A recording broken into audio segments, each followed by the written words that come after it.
आप देख रहे हैं योर मनी। आपकी क्वेरीज को आंसर करने के लिए आनंद राठी वेल्थ के डेप्यूटी सीईओ फिरोज अजीज हमारे साथ बने हुए हैं और बात करते हैं कुछ और कॉलर से। अगले कॉलर नितेश गुप्ता हमारे साथ कनेक्टेड हैं जबलपुर मध्य प्रदेश से। नितेश जी गुड इवनिंग, बताइए अपना क्वेश्चन। नमस्कार मैम, मेरा नाम नितेश है। मैं 37 ईयर्स मेरी एज है और मेरा म्यूचुअल फंड में इन्वेस्टमेंट है। जैसा कि मैंने आपको पोर्टफोलियो अपना भेजा है, तो पहले मेरे को एक्चुअली क्या ज़्यादा जानकारी नहीं थी, तो मैंने नंबर ऑफ म्यूचुअल फंड्स में ज़्यादा इन्वेस्टमेंट कर दिया है। कई सारी स्कीम्स हैं। ठीक है। तो अभी मैंने क्या मैम, मैंने स्कीम्स में इन्वेस्टमेंट करना शुरू किया है, जिसमें मेरा मोतीलाल ओसवाल ELSS है, इन्वेस्को का स्मॉल कैप है, मोतीलाल ओसवाल का मिड कैप है, कोटक का ELSS है। जैसा कि आपके पास 7 फंड्स होता है नितेश जी? हाँ, 7 फंड में अब मैं इन्वेस्टमेंट कर रहा हूँ। टोटल 40,000 है मेरा इन्वेस्टमेंट। नहीं तो पहले आपने कहा कि मैंने ज्यादा फंड्स रख लिए थे, तो आप इन्हीं 7 फंड्स की बात कर रहे हैं या पहले ज्यादा थे? आपने ये स्क्वीज करके पोर्टफोलियो 7 फंड्स का किया है? मैम पहले मेरे पास 27 फंड्स थे। ओके। उसके बाद मैंने अब उनको क्या है कि जैसे मेरे पास स्मॉल कैप में 3 थे 4 थे, तो मैंने एक ही चूज कर लिया जिसमें कर रहा हूँ। मैंने सेग्रीगेट कर लिया है सबको।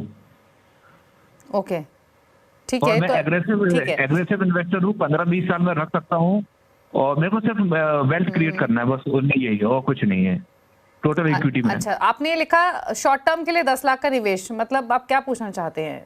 नहीं, शॉर्ट टर्म में मैम मेरा 10 लाख का ऑलरेडी म्यूचुअल फंड में स्कीम में इन्वेस्टमेंट है, जो कि अभी 15 लाख उसकी वैल्यू हो चुकी है।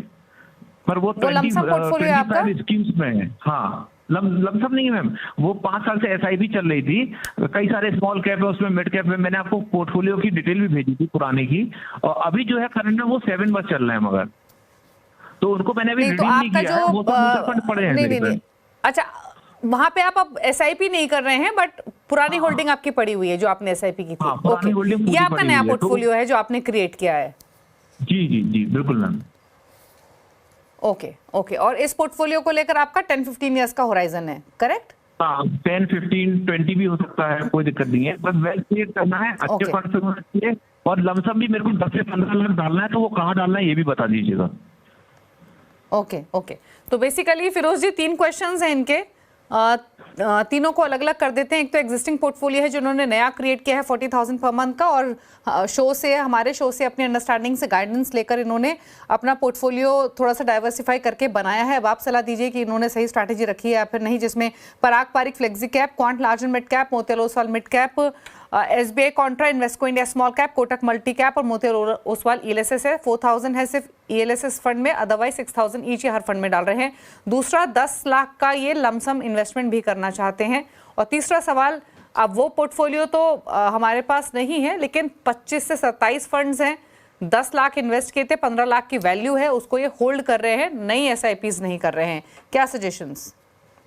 यस दीपाली जी, अगर नीलेश जी का पहला क्वेश्चन देखा जाए, तो मेरे हिसाब से इनकी जो कंसोलिडेशन स्ट्रेटजी है, 27-28 फंड थे, अब 7 फंडों में 40,000 की टोटल कुल SIP कर रहे हैं। फंड्स काफी अच्छे ही हैं। 1 या 2 बदलाव की मैक्सिमम जरूरत होगी। Can't large and mid cap को हटा के अगर आप कैनरा को मल्टी कैप कर देंगे तो एक अच्छा चेंज हो जाएगा। Otherwise the schemes are good. Point 1। Parag Parikh flexi cap से भी आप एग्जिट कर सकते हैं, बिकॉज मेरे हिसाब से अगर आप ICICI डिविडेंड यील्ड करेंगे तो उसकी जो परफॉर्मेंस होगी वो बेहतरीन होने की संभावना है। ऑफ कोर्स पराग पारिक थोड़ा अच्छे कैश कॉल्स लेते हैं, nothing wrong with AMC, but I think I will recommend a change.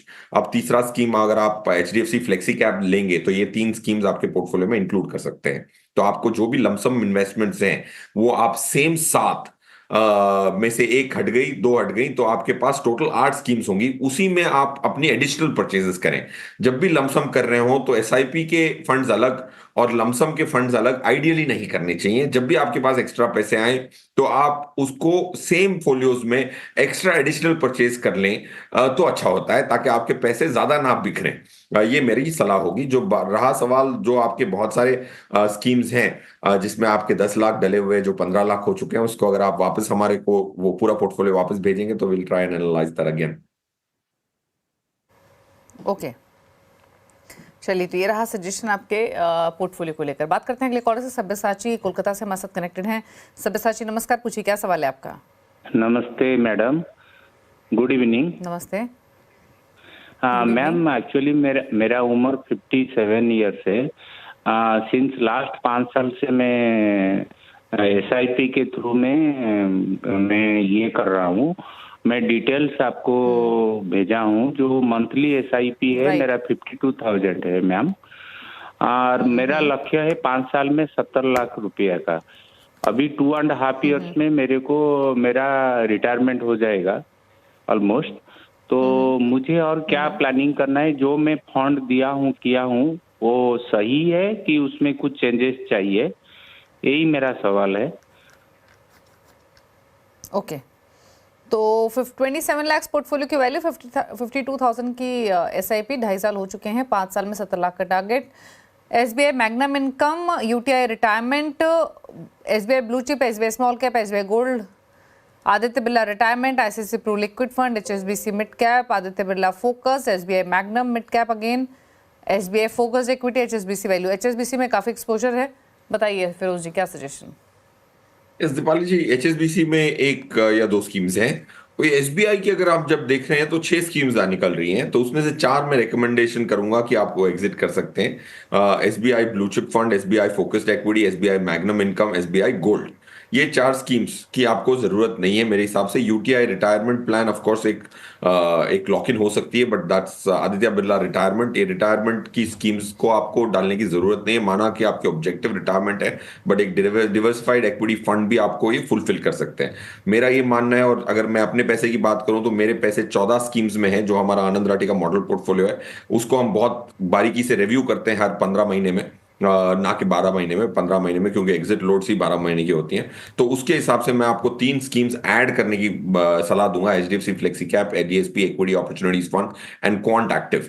जो ये बहुत सारे स्कीम्स हमने बताए थे, उसमें से अगर आप एग्जिट करके ये 3 लेंगे तो टोटल आपके पास कुल मिला के 8 स्कीम्स हो जाएंगी। 8 स्कीम्स बहुत होती हैं, और उसमें आप अगर कंसोलिडेट करके अपनी इन्वेस्टमेंट 52,000 और ये जो 27 लाख रुपए इकट्ठे हो चुके हैं, उसको आप अगर इतना कंप्रेस करके ये 8 स्कीमों में रखेंगे तो 13 से 14% की रिटर्न आने की एटलीस्ट आपको उम्मीद है on a 5 year time frames which you have to retirement. Okay, चलिए, तो ये रही सलाह आपके पोर्टफोलियो को लेकर, अकॉर्डिंगली आप चेंजेस कीजिए। चलिए, शो को समेटने का वक्त है। शुक्रिया फिरोज जी शो में आने के लिए, सभी क्वेरीज को आंसर करने के लिए, thank you so much as usual. Break में जाते जाते आप फिरोज जी के टॉप 4 फंड्स देख सकते हैं, नोट कर लीजिए अगर उनकी चॉइस के हिसाब से आप पोर्टफोलियो क्रिएट करना चाहते हैं। इसी के साथ यौमनी में इतना ही, नमस्कार।